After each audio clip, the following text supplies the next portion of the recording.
ہم آپ سے گزارش کرتے ہیں کہ اس چینل کو آپ ضرور سبسکرائب کریں اور اپنے فرینڈز کے ساتھ ان ویڈیوز کو ضرور شیئر کریں تاکہ اہل بیت کا پیغام زیادہ سے زیادہ جوانوں تک پہنچ سکے۔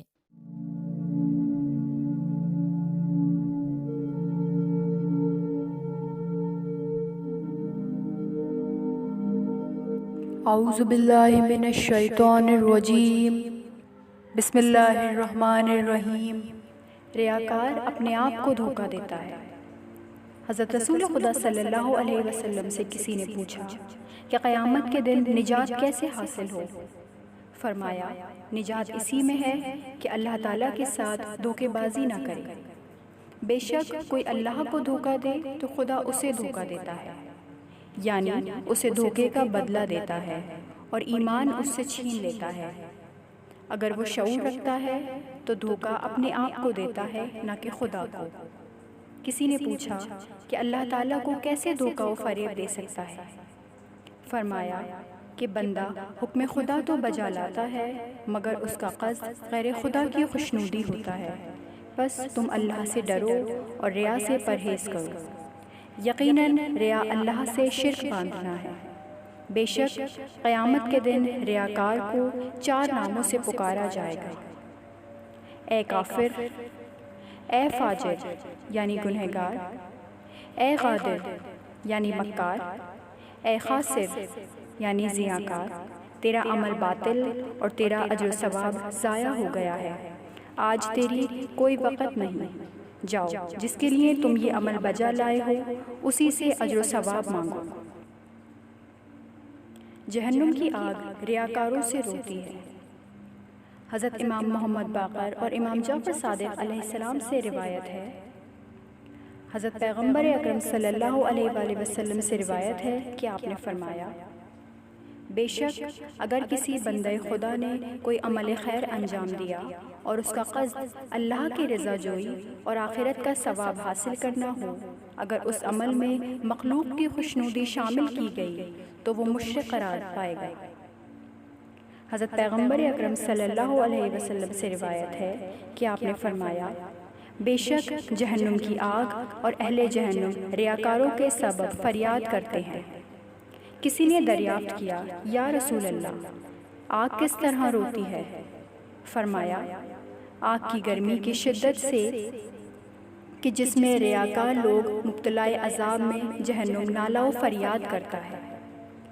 حضرت امیر المومنین علیہ السلام نے فرمایا، بے شک خداوند عالم نے حضرت محمد صلی اللہ علیہ وسلم کو اس لیے بھیجا کہ اس کے بندوں کو لوگوں کی پرستش سے روک کر خدا کی عبادت کی جانب رہنمائی کریں۔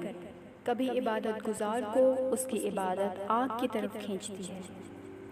ابو بصیر نے امام جعفر صادق علیہ السلام سے روایت نقل کی ہے کہ قیامت کے دن ایک بندے کو لائیں گے جو دنیا میں نماز گزار تھا۔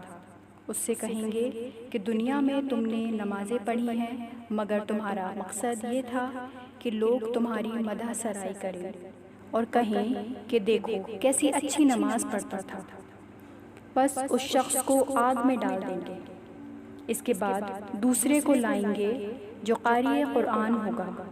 اس سے کہیں گے کہ تلاوت کے وقت تمہارا قصد یہ ہوتا تھا کہ لوگ کہیں گے کہ تمہارا لحن و قرآت بہت اچھی ہے۔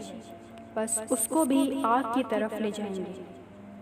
تیسرے کو حاضر کریں گے جو جہاد کرتے ہوئے شہید ہوا تھا۔ اس سے کہیں گے کہ جہاد سے تمہارا قصد تھا کہ لوگ کہیں گے کہ فلاں شخص بڑا پہلوان اور شجاع تھا۔ اس کو بھی جہنم میں لے جائیں گے۔ چوتھا آدمی راہ خدا میں خرچ کرنے والا تھا۔ اس سے کہیں گے کہ تمہارا قصد تھا کہ لوگ تم کو سخی کہیں گے، پھر اس کو بھی جہنم میں لے جائیں گے۔ بہت احادیث بلکہ متواتر روایاتیں ملتی ہیں کہ ریاکار مشرک ہوتا ہے۔ صاحبان دل اور اہل ایمان کے لیے یہی کافی ہے۔ خلوص کی فضیلت اور ریاکار کی مذمت۔ بہت سی روایتوں سے یوں استفادہ ہوتا ہے کہ ریاکار کے لیے آخرت میں خسارہ، اجر و ثواب سے محرومی اور آتش جہنم میں جلنے کے علاوہ دنیا میں بھی وہ اپنی مراد حاصل نہیں کر سکتا۔ ببارت دیگر اس کا قصد و نظر مخلوق کے نزدیک عزت و مرتبت پیدا کرنا تھا۔